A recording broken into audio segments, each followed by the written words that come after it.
મિત્રો અહીં જોઈએ કે નીચેનામાંથી કયું વર્ષ લીપ વર્ષ છે?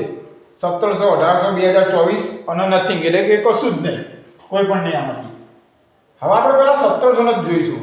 1700 ભાગ્યા 400 કરીશું. 1700 ભાગ્યા 400 કરીએ ને એટલે ચોગું 16 થાય. શેષ કેટલી વધી? 100 શેષ વધી, તો આપણું લીપ વર્ષ કહેવાય નહીં. એના પછી જેમાં શેષ 0 આવી જોઈએ, સિમ્પલ વસ્તુ, શેષ જેમાં 0 આવે ને આપણું લીપ વર્ષ કહેવાય, પણ 400 વડે ભાગતા. પછી બીજા નંબરે 1800. 1800 ને આપણે 400 વડે ભાગીશું, ચોગું 16. શેષ કેટલી વધી? 200 વધી, તો આ પણ આપણો જવાબ કહેવાય નહીં.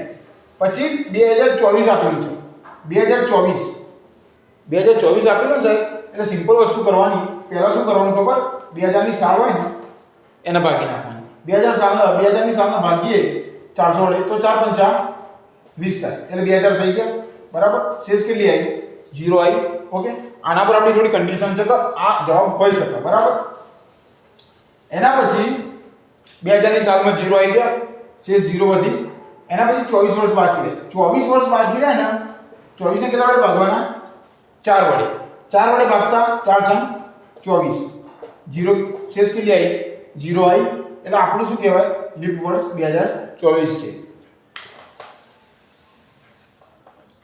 લખી શકાય કે 2024 આપણું લીપ વર્ષ છે.